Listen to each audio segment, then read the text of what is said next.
we're going to talk about stock yardages. Maybe one time you hit that 7-iron 160 yards 5 years ago and you were feeling really good and you had the best day of your life. That's probably not your stock yardage. Turn, shift, lift. That'll really improve your ball striking overall. Boom, right here. It is so important to understand your carry distances for all of your clubs. So first, let's talk about how to get your stock yardages. We're fortunate here to have a couple launch monitors, TrackMan, but if you don't have a launch monitor, I'd suggest you find yourself a large field or maybe an empty driving range, you get lucky, and I want you to put some cones, or you can put an alignment stick in the ground with a head cover on top. Grab your rangefinder, shoot some yardages, shoot some goals that you think that's where my pitching wedge would go, that's where my 7-iron would go.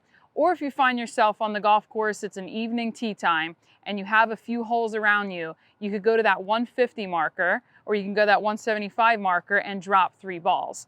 Ideally, we want to get about 5 golf balls for each club to really understand what your dispersion is. So dispersion, it's going to be both left and right, east and west, and north-south. So there is normal dispersion. No one hits the golf ball in the same spot every single time. Elite players aren't dropping a golf ball on a dime or a blanket-sized target every single time. That's unrealistic. Your expectations should match your skill set. So it's okay to have dispersion, and the longer the club, the more that cone is going to be spread out, which is very normal. Tour averages are still a pretty wide cone, especially for a driver, both dispersion left and right. So give yourself that cone, understand that there's dispersion. Even the best players in the world have dispersion, but find that average and play that more often rather than that best shot that you hit 5 years ago that's really not realistic, okay? It's not a competition with your buddies or your former self. It's what you need to hit in that moment that matters most. The idea is you want to get that baseline number, you want to get an average of the north-south and the east-west, and that's going to be your stock yardage. So stock yardage is something where it's relatively normal conditions. 70 degrees out, I'm not wearing lots of layers. The colder it is, the more layers you wear, the slower you will swing the golf club. So the ball won't go as far.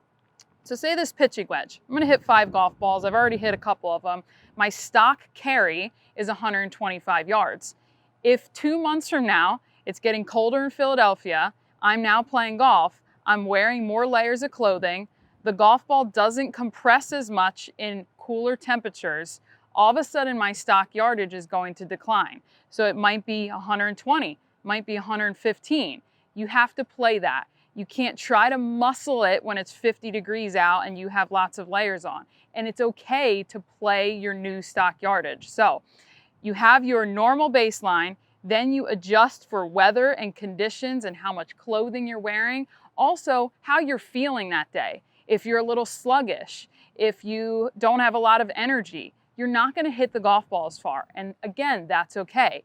Say you are in a pressure situation, you have some adrenaline running through your body, you feel energetic, it's 85 degrees outside, you're wearing a sleeveless golf shirt, you're gonna swing it harder, the golf ball's gonna go farther. So we have that baseline number, then you must adjust from there. You have to adjust for conditions, temperature, clothing, weather, and energy levels.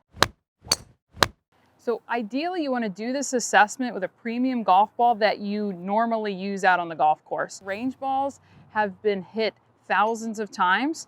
There's probably marks and cuts. You're not going to get consistent spin rates, unfortunately.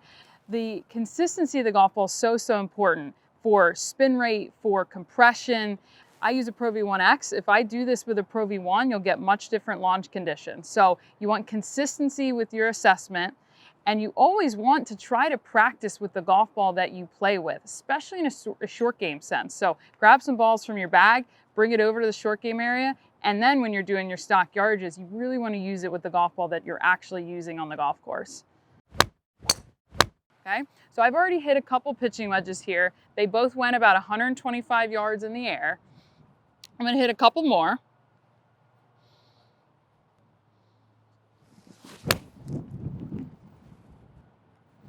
What's nice about having a launch monitor is we can take away conditions. We can take away wind. So all of a sudden I got a gust of wind on that one from the left. So luckily TrackMan just took that wind away and it showed it still carried 128 yards. So I'm gonna hit one more.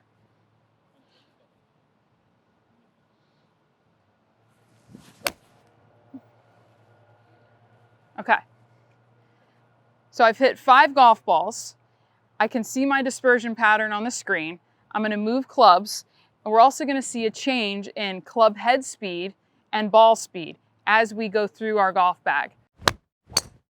If we see that the club head speed doesn't go up, that's an issue. That means I'm not swinging fast enough to make a difference between all these clubs. I think that's the #1 problem I see with folks on the lesson tee. They say, my pitching wedge and my 7-iron go the same distance. Well, you're swinging it at the same speed. So believe it or not, we have to swing a 7-iron much, much faster than a pitching wedge. So we should see about 5 miles an hour ball speed per club as we go up the ladder, okay? So here's my 7-iron. Typically it's about 160 to 165 in the air.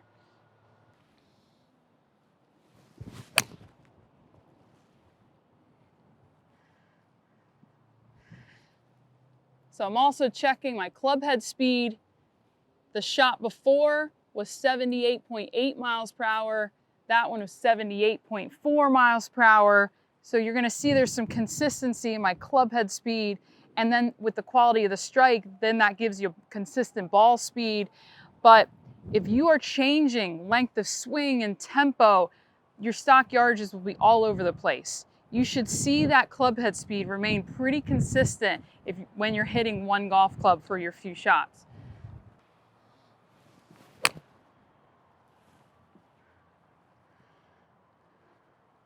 Again, 78.2 miles per hour with my club head speed, staying the same, right? I feel the same, nothing has changed now, but what if I'm playing in your club championship or I'm playing in a major tournament next year and I can feel that adrenaline running through your body, a little bit more energy through your body, that club head speed is gonna go up. So ball speed is gonna go up, that golf ball is gonna go farther. But in this nice relaxed driving range environment, or when you're doing your stock yardages and you're in a big field or on the golf course, this should be normal and this should be a little bit more consistent. But we constantly have to adjust for the variabilities out on the golf course, how you're feeling, where your energy is at.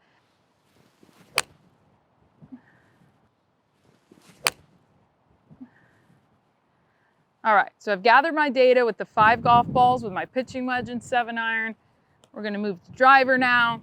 Not only is club head speed and ball speed and your distance is important of understanding your dispersion, but your left to right dispersion is equally as important. So I know that for myself, I tend to miss either a little bit left or pretty good and straight, okay? So I should aim, if I'm gonna play that dispersion, I should aim a little right of that target knowing that I'm likely gonna hit the golf ball just a touch left.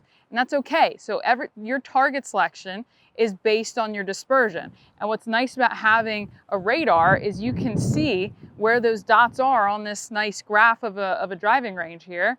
And you're gonna see like, oh, it would make sense that Joanna should aim a little bit right because she's going to probably miss a little bit left, which is totally fine to understand.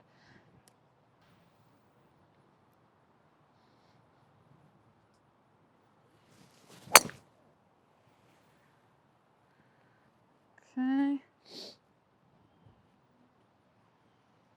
So club head speed, 94 miles per hour. Typically when I'm under pressure and we've brought a unit, a TrackMan onto a golf course, I get upper 90s, 98, 98, 99 miles per hour.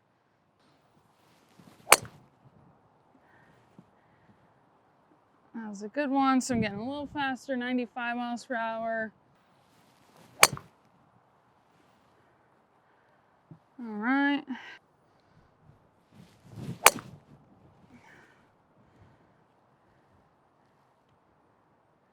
So what we're doing with all this data that you can either collect on a radar, or if you're out on that empty field collecting the yardages, you're gonna grab those yardages and you're gonna find the average. And it's a true honest assessment of what your stock yardages are. So maybe one time you hit that 7-iron 160 yards 5 years ago and you were feeling really good and you had the best day of your life. that's probably not your stock yardage. You have to be true to yourself, and it's okay. It's best to just hit the right club and produce better golf shots and better scores rather than that one time you happen to flush a 7-iron 5 years ago 170 yards. So have a true assessment, go by the data, not your feelings, not the past memories, go by the data to pick your stock yardages and play the shots appropriately from there.